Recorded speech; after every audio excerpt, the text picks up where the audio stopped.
Good morning. It's great to be with you.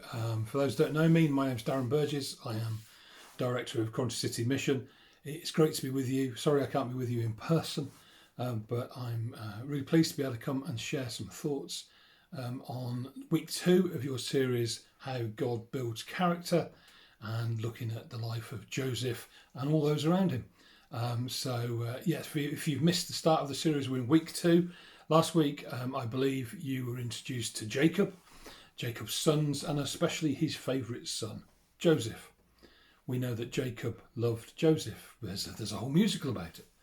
He was definitely his favourite. And the brothers knew it, and they didn't like it.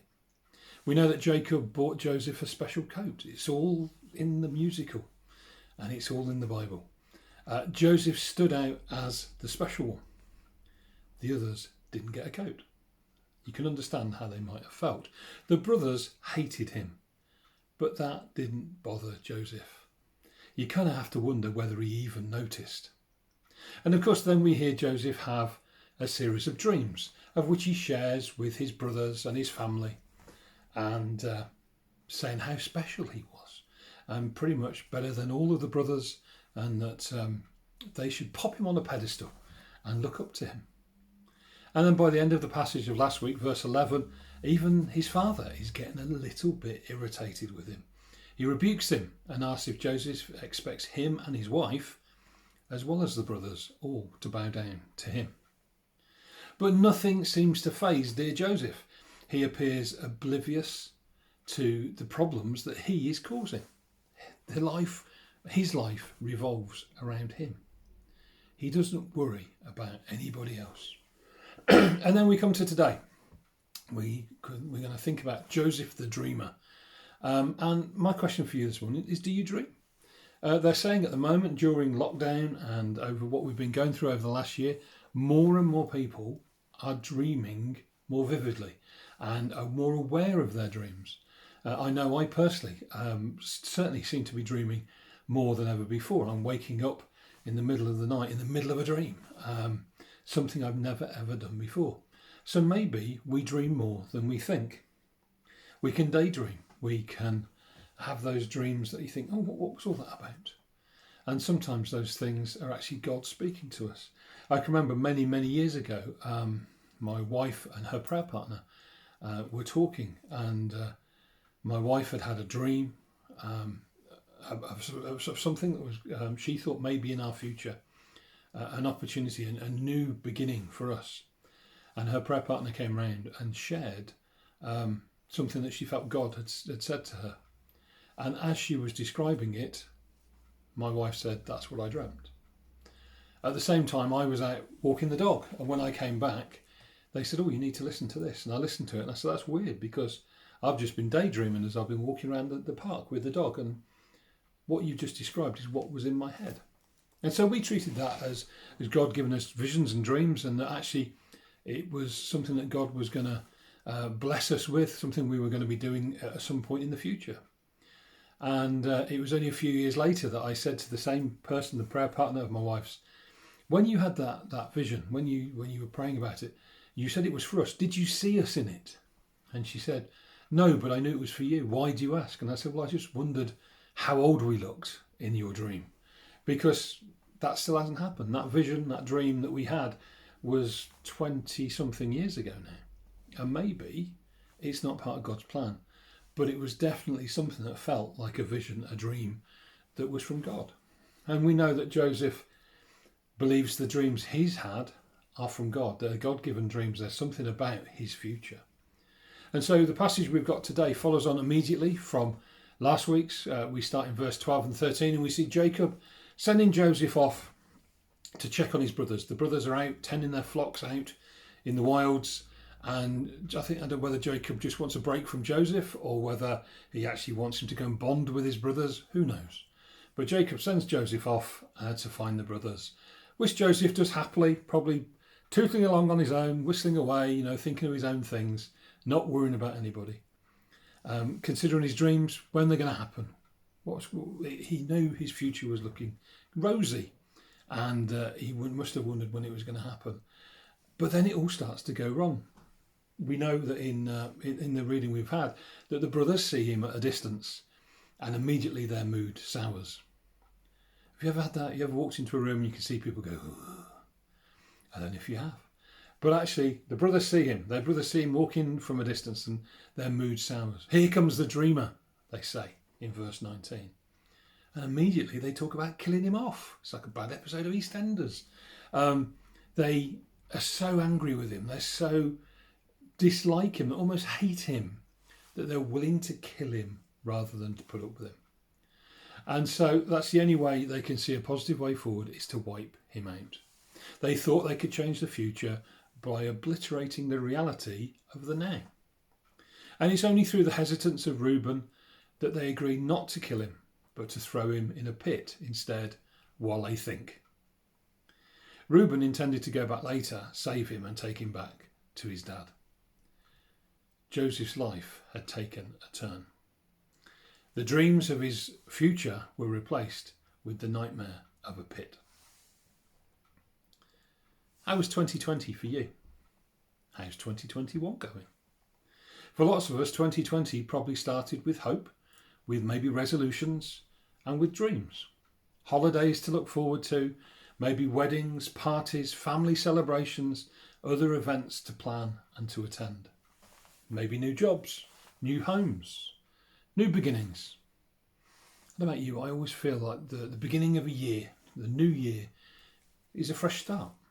It's something new, a blank canvas, a clean slate, and it's exciting. What is going to come? But then we know our mood changed. COVID struck, and what initially appeared to be a problem somewhere far away, nothing too much to be worried about, suddenly became a problem right here. A worldwide pandemic, a once-in-a-lifetime, hopefully, situation. Schools and workplaces closed, furlough and lockdown began.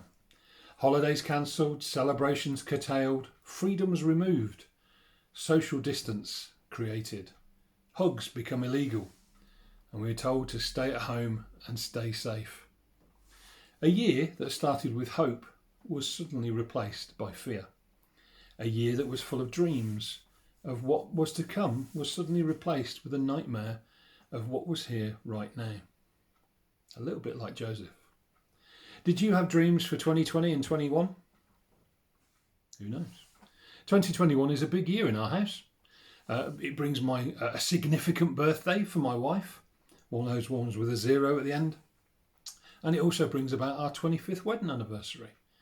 And we had plans, we had dreams, parties and holidays, family celebrations.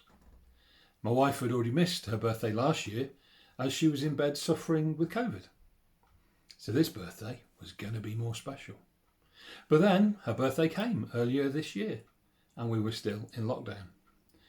And our anniversary is coming soon in the summer and we can't plan because we still don't know.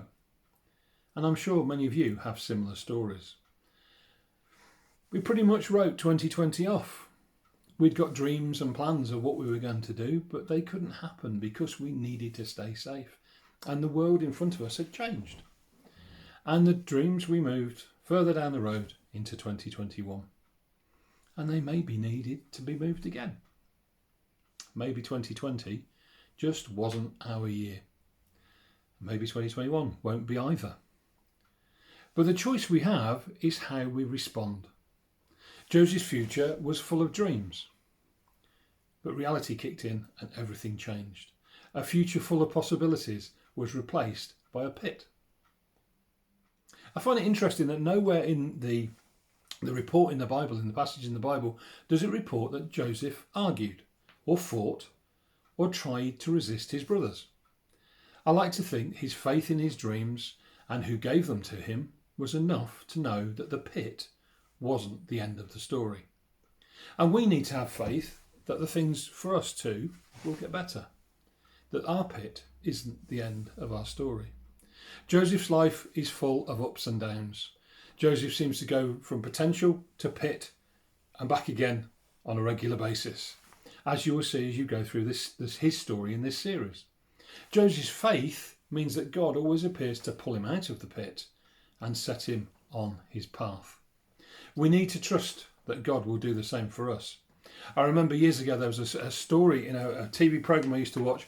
There was a story that one man shared with another who was going through a difficult time, and he said, I want to tell you a story of a man who was walking down the street minding his own business, and wasn't looking where he was going particularly, and he fell into a large pit, and he realised it was too deep for him to get out without help. He said he was watching for people to go by, and he saw a pair of legs go by, and he called out and, excuse me, I've fallen down the pit, I need your help. And the man that looked down was the local doctor. And the man looked down at him, shook his head, put down his briefcase and wrote something on a piece of paper and threw it into the pit. The man, thinking, no, this is the answer, this is the way out, opened up the piece of paper, looked at it, and it was a prescription for some painkillers and some medication to help him with his bruises. Not that helpful. Later, another man went past, and another pair of legs, and he called out again, please, can you help me? And again, another man looked in, and this time it was the local lawyer. And he looked in, and he shook his head, and he put his bag down, and he wrote on a piece of paper and threw it in. And the man, thinking, this is the answer, this is a clever man, he'll be able to help, opened the piece of paper, looked at it, and it said, have you been injured in an accident? Then call this number. Again, not very helpful. And time went on, and the man was getting worried, and a third pair of legs went by, and this man thought, I know those shoes, and that's my friend. And he called out, and it was his friend. He said, I'm stuck down a pit, I don't know what to do, and I can't get out, can you help me? And his friend jumped into the pit. He said, well, you stupid fool. He said, I was in the pit and I was stuck and I can't get out, and now you've jumped in too. What are we going to do? And his friend simply said, I've been in the pit before, and I know the way out. Reuben was ready to pull Joseph out of the pit, but maybe God had other plans. By the time Reuben returned, Joseph had already gone. Joseph had been sold to Potiphar. His future appeared to be changing, but his dreams were still the same. The one constant in his life is God. Malachi 3:6 says, I, the Lord, do not change. Our life may take twists and turns, but the Lord remains constant. We can trust in him. We can bring him our worries, our frustrations and our grief in the knowledge that he hears, he understands, and he is already in the pit with us and will guide us through. Hebrews 13:8 tells us Jesus Christ is the same yesterday and today and forever. We cannot say what the rest of 2021 will bring us. Joseph couldn't say what was going to happen when he reached Potiphar. And we know it's an interesting story. You're going to enjoy the rest of the series. It looks more hopeful than it did. Maybe it's time to make plans and dream dreams again. And so it is for us. But we take our lead from God. In his time and in his way, and with his blessings, our dreams may too become a reality.